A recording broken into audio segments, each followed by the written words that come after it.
right then, guys. We're going to start our little chat now. This is RK's time. Brother, how you doing?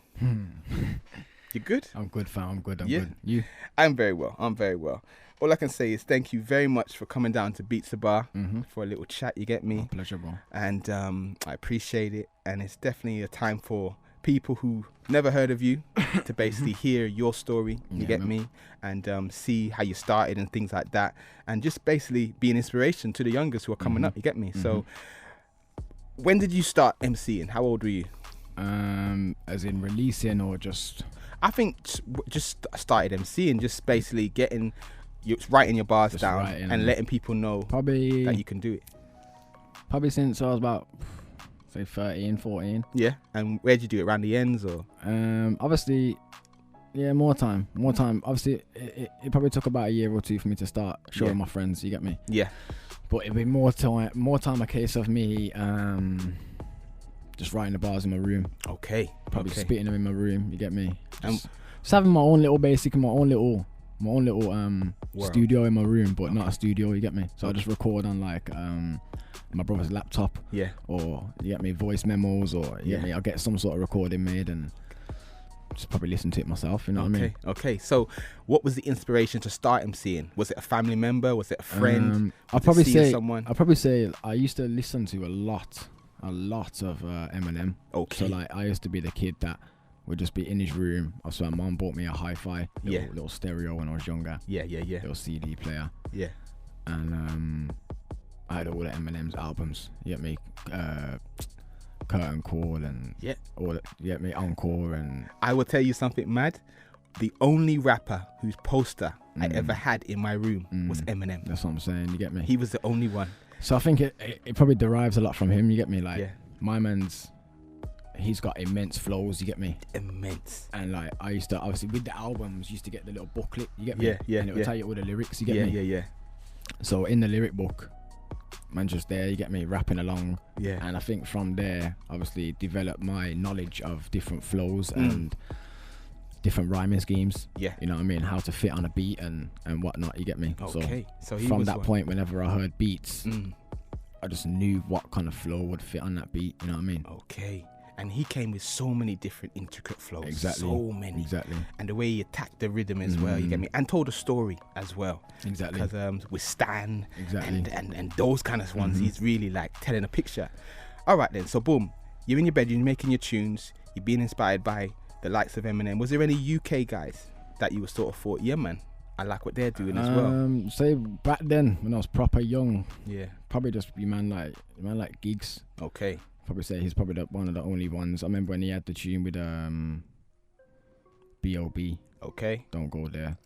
You get me? Yeah. And back then, obviously b.o.b. was quite a big, wouldn't say massive, but he's an American artist. Yes, he was. So that was quite a big move for Gigs back then. I used to see that on like Channel AKO or Channel U back then. Yeah. So and I'd look towards him and think, that's sick, man. You get me? Like see man on TV and stuff. That's always like inspiring still. Okay. So boom. When did you get in the booth then, in a proper studio? Well, it's funny still, because what you've got going here with the little like where man get kicked out of school and come to studio and stuff, that's kind of something that I had going as well. So when I was like, say 15, end of year 10, start of year 11, obviously I got kicked out of school, went to a centre, and one of the days of the week, we had to go to a music centre in Hockley. Okay. You get me? Yeah. So man used to go there.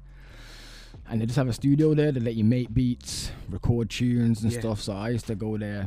And it's probably me and, say, 2-3 other kids. Yeah. You get me? And we always used to make beats, show each other what we've made. And, And probably... I'd probably be the only one that would spit on the beats, you get me? I had 2 brethren that used to like the auto-tune and stuff, but I just go in there and just do my little thing, you know what I mean? Make tunes and they stuff. Were coming with it like T-Pain back then? Yeah, they were looking at him. Yeah, that's what I'm saying. I can remember. It'll be looking back, it probably wasn't the best quality of music still. But it was a start, you know what I mean? It's a little foundations. This is what I'm saying, and it's like, I don't want to get political with it, but them taking away the youth clubs and the places like that the council was running, it was a bad move, you get me, because it's putting them back out on the streets and stuff like that. But I ain't gonna lie, our council in Wolves, that they are putting something together. They are investing a bit more in community projects like Beatsabar and stuff like that. And like I said, we showed you a young man who's coming through, you get me, and thanks for going to see him, you get me. Shout out to Tyler. But yeah, man, so boom, 15, you've done a beat now, you're getting a taste for it, you get me. And what was the catalyst now that sort of pushed you onto? I think it was like reaction and support from friends, you know what I mean? So I take it from there now, from obviously, like I said, I'd have that little studio in my little school project kind of thing. So then I show these to my friends, you get me, and certain ones people are like, yo, this is hard, man, you know what I mean? Or say, for example, man, just like chilling around at the park or chilling around wherever we was chilling. And just man spitting bars, you know what I mean? My friend would spit bars, I'll spit some bars, everyone would just drop some bars, you know what I mean? So then it's one of them things where when you're dropping bars and you're getting a very good reaction from everyone, you know what I mean? You kind of, you take it in, you know what I mean? So in my head I'm thinking, yo, I'm sick, you know what I mean? Because whenever I drop bars, everyone loves it, you know what I'm saying? Gassed. They love it, you get me? So I thought I might as well do something, you know what I mean? So then probably when I was like probably about 17, probably dropped one of my first videos on YouTube, and this probably still alive there today. It's like I think it's like a lyrical media arcade. It's like a grime thing, you know, because back then everything was grime. Everything was grime, you know it's true. Everything was grime. So obviously that was my little first video there. And then obviously the numbers sort of built, and then the comments and everything like that, and then P110 probably popped up around about that time. Or are we still a bit earlier? Is there anything I'm missing in between? I'd say from there, I was around 17, so it would have been around a year or two later, about 2 years after that, when I dropped my P110. You get me? Probably even 3. Okay. You get me? So, but that's what I mean. But from that time, because when I dropped my P110, I had a catalogue of bars, you get me? I just had bars on bars on bars on bars on bars. So it got to the point where, like we said, I touched all the freestyle platforms, you get me? Because I had so many bars that I need to get them out, you get me? So that's what it was. So you're saying content is the key for any youngers? They just keep writing, keep writing. Be ready, basically. I say it's like gym and eating. When you got the proper diet. That's more important than the actual workout. You know what I'm saying? So when you got the proper content, obviously it works different for other man though, because some man, they'll just get in the studio and they'll make a track in 30 minutes, you get me? True. And they do their thing, you know what I mean? But for me personally, I like to have content there ready, you know what I mean? Because you never know. You never know who's got a camera, that's what I mean. Someone could send you a beat, you know what I mean? And it could be a thing where man are saying, yo, it's a difference of, all right, cool, man could say, yo, I like this beat, let me work on it, and you could sit there and work on it. Or man could hear the beat and I'll say, yo, wheel that up, I got something for this, you know what I mean? So let's go ham on it, and man can see what the potential is, you know what I mean, rather than man having to work on it. And I'm telling you, it's about being in the right place at the right time in this music game. And it is about being ready. Some people do wait for things to come, and when it don't come, they're upset with the whole world, you get me? But if you're ready and you're making things happen for yourself, I think that's the best way to do it. That's what it is as well. A lot of people, they don't want to, well, I don't say they don't want to, but they're not ready to invest in themselves, you know what I mean? When I first started music, it's not cheap, bro, you get me? Like, even P110s, you're talking like a quick, like 50, 100 something quid, you know what I mean? Okay. So you had to pay for that one in the car? Yeah. Okay then. And that was the one that touched the million first. That was your biggest one, innit? And tell me, what was that like, hitting that? It's funny, you know, because I remember recording it, and I didn't like the take. Okay. I was saying to him, yo, I want to redo it. Yeah. But like I said, at that time I was paying for videos, and it's different, you know what it is, when you've already done a million views or whatnot, man treat you different in it, because they can see the potential, they can see that obviously the video's benefiting them, you know what I mean? Of course it is, they're getting the numbers now. Up until that point, it was like a hustle, you get me? I had to fight for videos and whatnot, you get me? My mum wasn't even really willing to reshoot then, you know what I'm saying? It's kind of one of them ones who's saying, yo, it's done, bro, like I'm just gonna release it kind of thing. Not like that, but more or less, you know what I mean? Saying, yo, it's kind of long, so dropped it, and it did mad numbers. It done what it done, you know what I so mean? From that, did the Kenny Allstars then holler at you, and the Link Up then holler at you? How did that sort of situation go on? Can you list all the different platforms that you've jumped on since that one? Because that's where I sort of first heard about you. I done, obviously that was the one take. Yeah. P.o.b as well. I also done Trendsetter. It wasn't a trend. Was it a Trendsetter? I think it was a Hood's Hottest. I know you do a Hood's Hottest where you're in like the arc or something like that. Yeah. Good shot you said. Yeah. So the Hood's Hottest. That was the Hood's Hottest part 2 though. Okay. That was just recent. Okay. So there's I done the Hood's Hottest back then. Okay. Around the one take times. You get me? So I done the Hood's Hottest. I done obviously the Mixtape Madness. That's what I saw. Yeah. The Mad About Bars thing. Yeah. I done Link Up TV, Behind Bars. Yeah. So you're paying for all of these? Nah. So they got to you. Yeah, these are hollering me at this point. Okay, mad. I didn't pay for a video since like a freestyle. Obviously, I pay for videos, freestyles. I ain't paid for a freestyle since probably that one take. Mad thing. So the doors just went whoosh. Obviously, that's what I'm saying. Since when people see that you're capable of doing whatever, that's when people like it's gonna benefit them. They're hollering you, and they're not talking money anymore. They're talking, yo, come on, let's do they want you. Like, if anything, I could charge them. You know what I'm saying? It is true. But obviously, at this point, I didn't even realize that. You get me? Yeah. But yeah, man, that's what it is. So, done all them videos. The thing with the Kenny Mad About Bars, obviously, he's got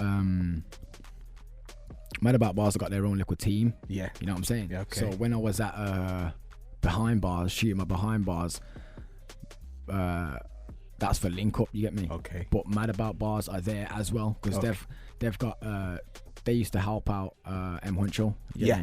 Obviously M Huncho has a close relationship with them. He drops a lot of his music on Mixtape Madness. Okay. You know what I'm saying? So obviously they came there, and that's how I linked up with them. You get me? They were just saying, "Oh yeah, man, like your music and whatnot," and boom, just so happened to again, up. Again, it was being in the right place, basically, the right time again. You get me? See, so all right then. So boom, you're doing all those platforms.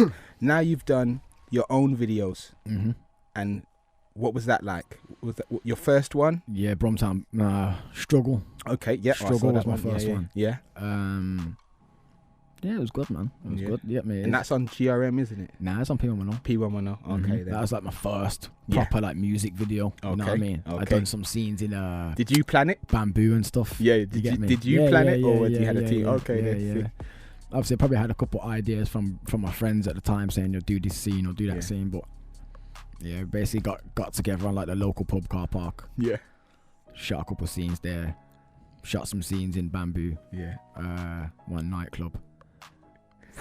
Looking at your face, it looks like something that you look back and laugh and say, "Yeah, man, I was happy. I was good times." At the time, like I was gassed. And shooting a video in like the local like Brom nightclub and that. Yeah. You know what I'm saying? Doing my little thing. So there you go. Looking back, it's like that was like a cue for greatness. You know what I mean? I could just it's up from there. You know what I mean? So, exactly. No, man, and it's good as again is just showing people listening that this is what you've got to do. You get me? You just gotta level up each time, and this is definitely what it was. So the Grind with Daily one, that was another level up again, because that's a big budget thing now. You get me? So what was that like? The one abroad. Yeah. So that one. At that point, obviously, that was last year. Obviously, I was signed at this point. Okay. So, I think that was the second tune I dropped on the label. Okay. You get me? Okay. So, obviously, when you signed, you got a budget. You know what I mean? Yeah. Then we was thinking. So sorry, how old were you when you got signed then? Start of 2018. Okay. I would have been 20. Okay. And what was that like? Because we jumped that bit. You get me? That section there. So you've done all the link ups. You've done all of that, and then bang. And then I dropped Bromtown Baby. And then boom. Yeah, late 2017. I dropped Bromtown Baby. Went nuts. Went big. Went massive. Yeah.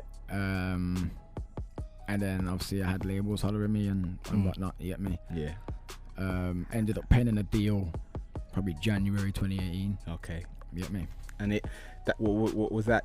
Family, were they there? What was the story on that side of things? Because that would have been like, look what I've just done. You get me? Yeah, my mum was super proud. Because that's one thing I haven't touched on. When I listen to your bars, And the one that resonated with me is obviously the one in the car where you're talking about family life and how, mum, this is what I'm trying to do, and and the way you paint the pictures. Now you told me that Eminem is an inspiration. It sort of correlates now. You get me? I can see that now because of how you tell a story and how I think a lot of other young people who saw you, they said, yeah, I can relate to what he's actually saying. That's I think that's probably a big part of my success is relatability. Obviously a lot of people can relate, you know what I mean? Like I say, I just talk about what's going on, you know what I'm saying? Yeah. Whether they're struggling or doing well, whatever I'm doing at that time in my life, I'm writing about it, you know what I'm saying? Exactly. So there's obviously that sense of realness and relatability that people can see, you know what I'm saying? And this is your storytelling, you get me? With music, people that's what I'm saying. People love a story, you get me? They do. love it when it's like it's leading to something, rather than just being a lot. Well, there is a lot of pointless music that does well, you know what I mean? But at the same time, they want to be entertained, really. I think for me, the stories are the ones that have much more longer lifespan. It's longevity still. It's longevity because people will still like post stories and pics of my one take. You know what I mean? Exactly. So like, do you ever get messages from young people saying, "Yo, what you said really sat well with me"? You get me? All the time. This is what I was thinking. All the that time. Would happen, innit? All the time. I try to reply to like most of them, but sometimes it just gets a bit, I wouldn't say overwhelming, but there is a lot of messages, you know what I mean? Yeah. So obviously sometimes I'll just sit there and I'll reply to a bunch of them. You get me? Okay. So we haven't got a lot of time, but this always happens to me. We run out of time and I still want to ask more stuff. But basically, you got signed, you get me. You started doing the big budget videos, tours, any events that you can really stand out and say, yo, when I touched mic at this place, it was a big deal. I've done the Mist. When Mist on O2. Okay. I performed there. Okay. That was because it was in my hometown. That's probably one of my biggest, like, that I liked myself, you get me? Because performed Bromtown Baby there. Yeah. In Brom at the O2, you get me? In front of like, I don't know how many people was there. I think it was like 3,000 people or something along them lines, you get me? So that was a big one, man. I enjoyed that one still. What was it like performing? Because I don't know, you've never really had performing experience, you get me? So it's a bit like getting thrown in the deep end. you just that's what it is. You put your little toe in at first, you get me? See what I'm going. Just it's trial and error, you know what I mean? So the more times you do it, the better you get. And it's easier when you have songs that are more up tempo. Because obviously a lot of my music, like we say, is that it's a slower rap and the realer, but it's kind of hard to perform that and get a hype from the crowd. You know what I'm saying? But at the same time, it's just about trying to keep them engaged. Exactly. You know what I'm saying? And people just probably guess that you were just there. Exactly, you get me? So there's always, that's what it is though, there's always, when I jump on stage, there's always that initial hype. And then it'll be for like a minute of the song. And then it'll probably die down a bit, you get me? Because the songs, like I say, they're good to listen to on your own or whatever, you get me? But they're not the best to perform, you know what I'm saying? So that's what I've been trying to work on, is getting some songs together that we're gonna slap out the stage, and you know what I'm saying, elsewhere. This is it. Sometimes you have songs which are for the bedroom, like you said, or for the car, the situation, or the car. And you've got to always just think, when I'm putting something together, a piece or a project, I need to have something for every situation. Exactly. Or try to get one piece that fits them all together. You get me? That you can play anywhere. You know what I'm saying? It's true. All right then. So boom, we're running out of time. What I need to ask you now is, where are you at right now? What do you want to let us know that's happening now? You get me? You've obviously got a team around you. Shout out to Vizzy, you get me, and all the man them. Man. That's it. So right now, I'm sitting at a stage of my career and life where it's all about elevation. You know what I'm saying? So from this point forward, put together my little plan of releases and stuff. And I'm just gonna hit them hard, bro. Like you said. Are you still with the publishing guys and everything like that? So obviously at the moment we're just gonna sorting some stuff out. So you've got some big projects coming. Cool. So that's what it's all about right now. It's just planning. You know what I mean? Because like I said, when I first started releasing, I had a catalogue of bars and whatnot, and I just hit them hard for months after months. That's what I'm trying to do now. I just want to get a lot of content ready and then I'm just gonna hit them hard every month, every couple of weeks. You're gonna hear a new tune from me. Wow. You know what I'm saying? Content is key. Content is 100% key. You get me? But it's gotta be the quality content. Exactly. And I know you can't rush greatness. Exactly. But yeah, man, it's because it's like in the studio we have so much music getting made every single day, and it's like, I swear there was like a stat or something talking about 3,000 tunes getting released every Friday on you, something mad like that. And I'm just like, for you to stand out, it's a competitive market, man. Trust me, more so now than it's ever been, really. Yeah, you know trust what I mean? me. So like there's a new mega star getting born every day. You know what I'm saying? Trust me, man. Someone new. That's what I always say to my brethren though. Like even if you haven't done music before, man, are just one tune away from up there. It's you know true. What I'm saying? It's true. Always. So it's a mad thing still, but yeah, man. But I just know Arcades definitely ain't going nowhere. You still, like you said, you got more to do. You get me? So I'm looking forward to supporting it. Keep us in mind whenever you're dropping the tunes. Course, you get me? Send us the cleans though. We get plugged in, man. We get plugged in. Yeah. But yeah, man. All right then. Thank you very much for coming down. No worries. If anybody wants to follow your journey, your story, where can we find you? You get me? It's RK_GDC on the Insta. Yeah. On the Twitter, it is. I think it's the same, but let me double check now. Yeah. So RK_GDC. What does that stand for? Get Dirty Cash. Get Dirty Cash. Yeah, that's my little branding. Your little branding. Yeah, all right, that's my little thing. Yeah. It's the same on Twitter as well. RK_GDC. All right then. Yeah. Bless. So yeah, man, we'll definitely follow the journey. All right. Well, thank you again for coming down, man. Yeah, man. And here is Born to Be Great. Yo, hey, this one's mad. I was born to be great, this source wasn't a mistake. And if you didn't see it before, it's too late. Hit the road for 2 days, now I've made 2K. But on cash rate now, wig him like a toupee. It's mad, it's sad, we run into the bad.